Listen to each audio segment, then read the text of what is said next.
After lending my brother $5,000 to keep his business afloat, he promised he'd pay me back once things picked up. 3 months later, I saw photos of him on a cruise. When I confronted him, he said, "Relax. That money was a gift the moment you sent it.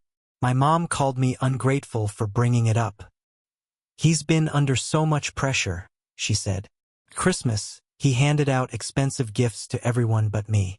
When I opened my envelope, there was a Starbucks gift card and a note. "Stay grounded." The next week, his business folded, and he asked for another loan. I don't tell many people this story in real life because it makes people uncomfortable.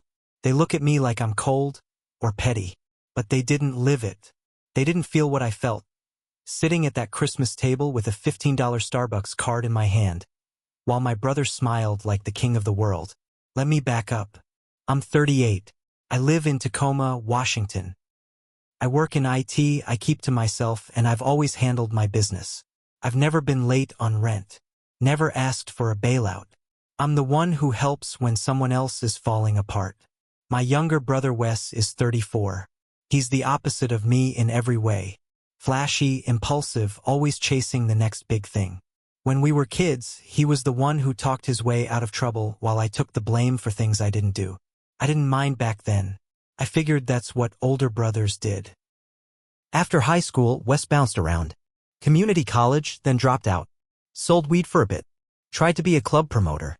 Then he got into sneakers. It started with eBay and garage sales. He had a good eye, I'll give him that. People liked his style. Eventually, he opened a small sneaker shop in Federal Way. Called it Soul Kings. I was proud of him. I told people at work my brother owns a business. It felt good to say. Then COVID hit. Rent didn't stop, but customers did. He called me in August, right around 10 p.m., sounding desperate. "Man, I hate to ask," he said, "but I need a loan. Just $5,000.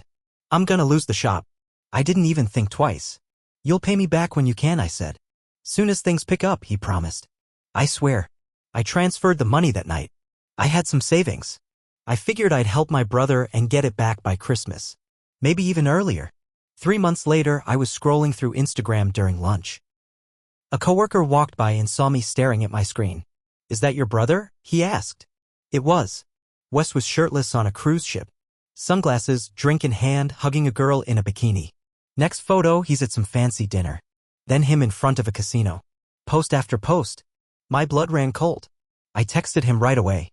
"Where are you?" He didn't respond. I called him. No answer. The next day, I called again. He picked up this time. "Yo, what's up?" "You tell me," I said. "You're on a cruise?" He laughed like it was nothing. "Relax. It was just 5 days. I needed to clear my head." "With the money I lent you?" "Oh, come on," he said. "That money was a gift the second you sent it." I couldn't speak for a second. "You said you'd pay me back." "Dude," he said, "you make double what I do. You didn't even feel it." I hung up on him. I called my mom. I needed someone to understand. I told her everything. Instead, she sighed and said he's been under a lot of stress. Don't throw it in his face. Be the bigger person. I was stunned. "Mom, I gave him $5,000. And you're still living just fine," she said. "Don't be ungrateful." Ungrateful. That word rang in my ears. Christmas came. We always gather at Mom's place in Puyallup. Wes rolled in last, dressed sharp. Designer coat. Some new sneakers that probably cost more than my car payment. He handed out presents like a celebrity. AirPods for our sister. Diamond earrings for Mom. A smartwatch for our dad. Everyone was grinning, laughing. Then he handed me a small envelope. Inside was a $15 Starbucks gift card and a note. It said, "Stay grounded." No one said anything. Not one person stood up for me. I looked around and saw them pretending everything was fine. A week later, his business folded. He made a sad post online about moving on and finding purpose. Then he texted me. "Can we talk? I hate to ask again, but I need your help. Just until I figure things out." That was when something inside me snapped. He called my loan a gift. So I decided to return the favor with interest. I didn't answer his text. I stared at it for a while.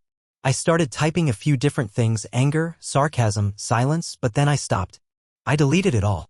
I realized that any answer I gave would only feed his pattern. Wes didn't understand consequences. People always bailed him out. I was done being one of them. Instead, I started planning. I didn't want to just tell him no. I wanted to show him what it feels like to be used, ignored, and humiliated. I wasn't going to hurt him. I just wanted him to finally look in a mirror and see what he really was. He had nothing now. No business, no income, and no savings. I knew him well enough to know he'd be circling his contacts soon, asking for help. And I also knew one thing about Wes. He never read the fine print. He barely read anything that didn't boost his ego. So when he asked again, I played it different. I called him. "Hey," I said, calm. "I've been thinking." "Yeah?" he said. He sounded tired, defeated. "I hate even asking again, man, but I'm in a real bad spot." "I get it. I'm willing to help. But this time it needs to be official. I'll send you a contract. Just so we're clear, you pay me back in 6 months, no interest, just the original $5,000. "Man, that's fair," he said right away. "I appreciate you." Seriously. I emailed him a document. Looked simple, but I made sure it was airtight. I had a lawyer friend help me draw it up. The clause he didn't notice said that if he failed to pay, I had claim to any personal assets purchased within 1 year using funds obtained from loans, gifts, or sales of his business inventory. He signed it within the hour. Didn't ask a single question. I sent him $5,000. Same as before. 3 weeks later, he posted a picture of a used but flashy BMW with the caption, "Back on the road." Let's get it. He thought I wouldn't see it. He thought I wouldn't do anything. He was wrong. I sent the signed contract to a collections attorney the next day. Attached screenshots of the car post and his signature. He got served within the week. He showed up at my door, banging like a madman. "Are you serious?" he shouted. "You're taking my car?" "You signed it," I said. "You used my money. I gave you terms. You broke them." "That's some snake behavior," he hissed. "Over a car?" "It's not about the car," I said. "It's about showing you that this time there are consequences." He stared at me, shaking. "Mom's gonna lose it." "She already did," I said. "She made her choice when she called me ungrateful." He stormed off. I watched him walk away, and I felt something in my chest I hadn't felt in months. Peace. But that wasn't the end. Not even close. Because a week later I got a letter. It was from my mother, and what she wrote inside changed everything. The letter from my mom came in one of those old cream-colored envelopes she used for birthdays and thank you notes. Her handwriting on the front was careful, like she'd been shaking when she wrote it. Inside, there was no "Dear" or "Love, Mom." Just a single page. "I raised you better than this. You're tearing this family apart. I don't know who you've become, but you should be ashamed. Wes is your brother. You're his blood. He made mistakes, yes, but you don't humiliate family in public and then brag about it. If your father were alive, he'd be disgusted." I read it twice, then a third time. My stomach turned. She had no idea what I'd been through, what I let him get away with. And now I was the villain? Because I dared to draw a line? That last line hit hardest, bringing up Dad. He died 5 years ago. Heart attack. He was the one who kept everyone in check. Wes never pulled this kind of thing when Dad was around. And now my mom was using his memory like a weapon. I didn't respond. I needed to think. I needed to be careful. Then something weird happened. I started getting texts from random numbers. One said, "Wow, suing your own brother? That's cold, man." Another, "People don't forget how you treat family." I checked social media. Wes had posted some vague message about being betrayed by those closest to you, and how some people care more about money than blood. He had over 100 comments, all sympathy. People calling him strong, telling him to keep his head up. I was stunned. He was rewriting the story, and people were buying it. That was when I decided I wasn't done. Not yet. I started looking into his old business, Soul Kings. I still had all the receipts, bank transfers, messages. I checked public records, found out he never officially shut it down. He owed months of back rent on the space. He'd stiffed at least 3 suppliers, and there were still open invoices in his name. But here's what he didn't know: if someone bought unpaid debt from a supplier, they could go after the debtor personally. So I made a few calls. I contacted one of his old suppliers who'd posted on Facebook about getting burned. I asked how much Wes owed. "About $2,400, the guy said. "But I know I'll never see it." "What if I bought the debt?" I asked. He was confused. "Why would you? I just want to settle it," I said. Clean slate. We agreed on $1,500. I wired the money and in exchange, he signed over the invoice and rights to collect. I did the same with 2 other suppliers. By the end of the week, I legally held just over $6,000 of Wes's business debt. I filed claims under his name. No tricks. Just official steps. Paper trails. And then I waited. A month later, Wes texted me again. This time he wasn't yelling. "Bro, I'm getting hit from all sides. You need to stop. You're crushing me." I didn't answer, because I wasn't done yet.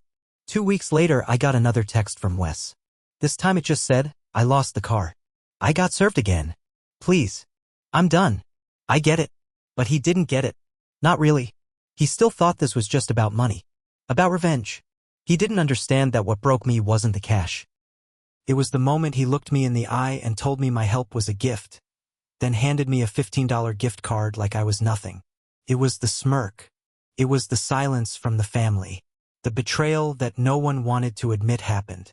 Still, I thought about stopping. For about a minute.